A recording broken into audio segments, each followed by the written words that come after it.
लोग जो हैं इस काफिले के पीछे पीछे आगे भाग रहे हैं और लगातार प्रधानमंत्री नरेंद्र मोदी की तरफ एक कनेक्ट कर रहे हैं, उनको धन्यवाद दे रहे हैं दक्षिण भारत के लिए जो कार्य प्रधानमंत्री नरेंद्र मोदी ने किए हैं। और दूसरी सबसे बड़ी बात यह है कि बिल्कुल आपने सही कहा लालचंद्र, पिछले 2 महीने से मैं लगातार दक्षिण भारत के अंदर हूं, जो प्रधानमंत्री के अलग अलग कार्यक्रम रहे हैं और उसका सबसे बड़ा रिकॉर्ड ये है कि पिछले 1 महीने की बात चाहे आप केरल की कीजिए, चाहे आप तमिलनाडु की कीजिए, चाहे आप तेलंगाना की कीजिए, ये तीसरा दौरा 1 महीने के अंदर है तेलंगाना का, तमिलनाडु का भी तीसरा दौरा है, केरल के अंदर कई दौरे वो लगातार कर चुके हैं। इतने कम समय के अंदर बार बार प्रधानमंत्री का जनता के बीच में जाना और गारंटी देना, इस बात की गारंटी देना कि ये मोदी की गारंटी है, लोगों का विकास, उनका उत्थान, ये वो सारी चीजें हैं जो प्रधानमंत्री कनेक्ट करते हैं जनता के साथ। और जब प्रधानमंत्री इसी तरीके से सड़क से निकलते हैं एक कहें तो रोड शो के माध्यम से, तो फिर जनता अभिवादन करना नहीं भूलती। और हमें तो अब इस बात को भी नहीं भूलना चाहिए पिछले 10 वर्षों से जो प्रधानमंत्री ने दक्षिण भारत के लिए, पूरे देश के साथ साथ दक्षिण भारत के लिए जो काम किया है, अब कहीं ना कहीं वो परीक्षा का समय भी आ गया है, जिसमें अब प्रधानमंत्री भारतीय जनता पार्टी को एक अच्छे अंकों से, नंबरों से पास कराने का जो प्रण लिया है उसका भी समय है, क्योंकि अब पूरे देश के अंदर लोकसभा का चुनाव होगा। और ये तस्वीरें बताती हैं कि जिस तरीके से दक्षिण भारत के अंदर भारतीय जनता पार्टी लगातार बढ़त बना रही है, वोट प्रतिशत के माध्यम से, हमने चाहे विधानसभा के चुनाव रहे हों, पिछले लोकसभा के चुनाव रहे हों, वोट प्रतिशत लगातार भारतीय जनता पार्टी का बढ़ता हुआ दिखाई दे रहा है। और अब हम इस बात को कह सकते हैं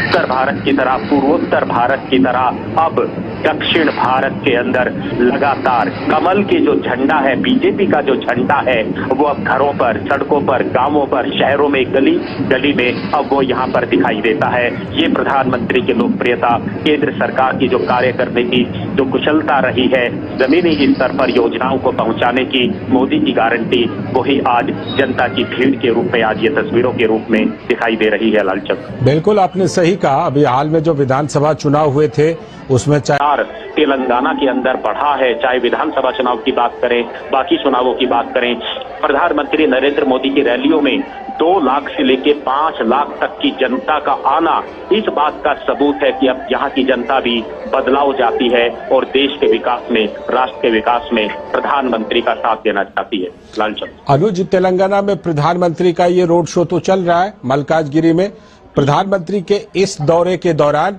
तेलंगाना में प्रधानमंत्री के कुछ और कार्यक्रम भी हैं क्या? देखिए, तेलंगाना के बाद प्रधानमंत्री अब तमिलनाडु से आज उनकी शुरुआत हुई थी, केरला के अंदर थे, अभी शाम को तेलंगाना के अंदर, और इसके बाद प्रधानमंत्री नरेंद्र मोदी तमिलनाडु के में भी जाएंगे, तमिलनाडु में भी उनके कार्यक्रम रहेंगे। तो निश्चित तौर पर तेलंगाना के अंदर कल कार्यक्रम रहेंगे, तो निश्चित तौर पर कल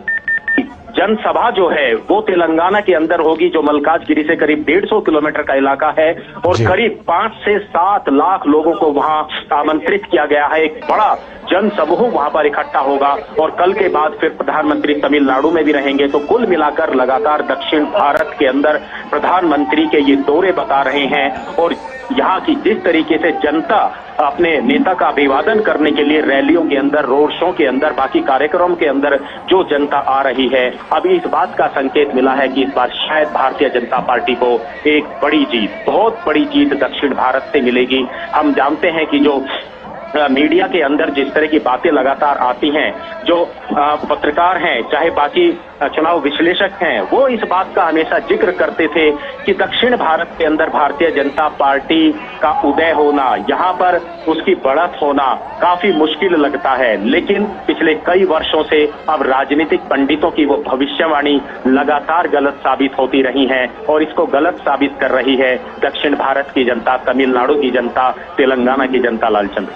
अनुज, जिस तरह प्रधानमंत्री नरेंद्र मोदी ने बीजेपी के लिए 370 का और एनडीए के लिए 400 पार का नारा दिया है, वैसे में जो तेलंगाना की 17 सीटें हैं, भारतीय जनता पार्टी की पूरी कोशिश होगी कि अपनी पार्टी के लिए भी और उनके जो गठबंधन के सहयोगी हैं उनके साथ तेलंगाना की 17 सीटों में से ज्यादा सीटों पर जीत दर्ज की जाए।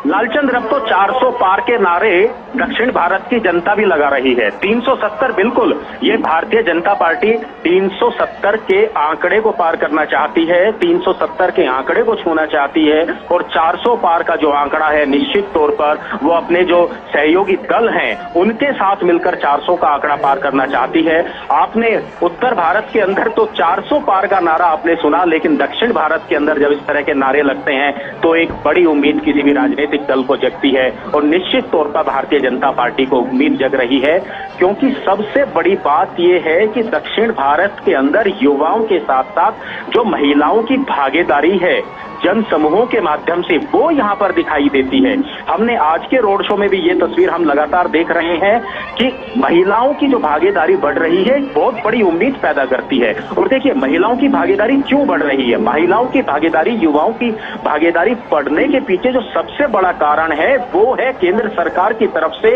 मोदी सरकार की तरफ से जो कल्याणकारी योजनाएं घरों तक पहुंची हैं। महिलाओं के लिए उज्ज्वला योजना हो, आवास की योजना हो, ऋण उपलब्ध कराने की योजना हो, किसानों के लिए अनेकों योजनाएं चल रही हैं जिसमें लोगों का जीवन स्तर काफी ऊपर उठ रहा है। वो सारी तमाम जो योजनाएं हैं वो जब लोगों को मिलती हैं, लोगों को अपनी सरकार, अपने नेताओं से जब उम्मीदें होती हैं जब वो पूरी होती हैं तो इस तरीके का जन सैलाब सड़कों पर निकलता हुआ दिखाई देता है। और अब दक्षिण भारत के अंदर भी ये सैलाब लगातार भारतीय जनता पार्टी के झंडे को लेकर आगे बढ़ेगा, उसको बुलंद करेगा, ऐसी उम्मीद भारतीय जनता पार्टी को भी है। और प्रधानमंत्री नरेंद्र मोदी तो लगातार इसके लिए प्रयास कर ही रहे हैं, क्योंकि प्रधानमंत्री नरेंद्र मोदी का शुरू से एक मानना रहा है कि कोई राज्य हो, वहां किसी भी सरकार हो, चाहे विपक्ष की सरकार हो, लेकिन हमने पिछले 10 वर्षों के अंदर हमने देखा कि हर राज्य को केंद्र सरकार से बराबर का पैसा हर राज्य को भेजा गया, हर राज्य की जनता के लिए, महिलाओं के लिए, युवाओं के लिए भेजा गया। और जब इस तरह की नीति और नियत किसी भी नेता की और किसी भी प्रधानमंत्री की रहती है तो लालचंद्र तस्वीरें बदलती हैं। समाज एक तरीके से खड़ा हो जाता है अपने उस नेता के लिए, जनता खड़ी हो जाती है अपने नेता के लिए। और सबसे बड़ी बात है कि जो दशकों से जो बदलाव नहीं होते, जब वो बदलाव दिखाई देते हैं तो राजनीति के अंदर भी कई बदलाव होने लगते हैं। लालचंद, बिल्कुल। और जिस तरह से अनुज, जैसा हम जानते हैं कि अभी हाल ही में वहां पर विधानसभा चुनाव हुए, कांग्रेस ने बीआरएस को सत्ता से बेदखल कर दिया, तो जाहिर सी बात है कि बीआरएस इस समय सत्ता से बेदखल हुई है। कांग्रेस पार्टी लोकसभा चुनाव में कहीं न कहीं कांग्रेस पार्टी के ऊपर भारतीय जनता पार्टी को एक एडवांटेज रहता है। ऐसे में जो विधानसभा के चुनाव में भारतीय जनता पार्टी तीसरे नंबर की ताकत के तौर पर उभरी है, उसके लोकसभा चुनाव में पहले नंबर की ताकत बनने की भी संभावना दिख रही है तेलंगाना में। देखिए उसका सबसे बड़ा कारण यही है। और लालचंद्र, जिस बात की शुरुआत मैंने की थी उसी को हम दोबारा मैं उस बात को बोलना चाहूंगा कि क्षेत्रीय पार्टियां, क्षेत्रीय दलों के अंदर जो पूरे देश के अंदर तो वंशवाद की राजनीति दिखाई देती है वो तेलंगाना के अंदर भी रही। जो भ्रष्टाचार के जो बड़े बड़े मामले आते हैं वो तेलंगाना के अंदर भी रहे। और शायद इसी वजह से हम जानते हैं कि क्षेत्रीय पार्टियों का उदय जितनी तेजी से होता है, क्षेत्रीय पार्टियों का ग्राफ भी उतनी तेजी से ही गिरता है। राष्ट्रीय पार्टियों के अंदर जो ताकत होती है देश को आगे बढ़ाने की, राज्यों को आगे बढ़ाने की, ये निश्चित तौर पर अब दक्षिण भारत की जो राजनीति है, दक्षिण भारत की जो जनता है वो इस बात को समझ रही है। बिल्कुल तीसरे नंबर पर आना, पहले नंबर की कोशिश करना। कांग्रेस को भी निश्चित तौर पर तेलंगाना के अंदर बढ़त मिली है। मुख्य मुकाबला इस बार हो सकता है कि कांग्रेस और भारतीय जनता पार्टी के बीच में ही हो। कौन कितना आगे बढ़ेगा ये देखने वाली बात जरूर है। और दूसरी सबसे बड़ी बात यही है कि क्षेत्रीय पार्टियों से आखिर जनता का इतनी जल्दी मोह क्यों भंग हो जाता है, ये एक सवाल राजनीति के अंदर एक बड़ा सवाल है। अब ये तेलंगाना के अंदर भी हम चाहे इसकी बात करें, तमिलनाडु के अंदर चाहे हम इसकी बात करें, क्यों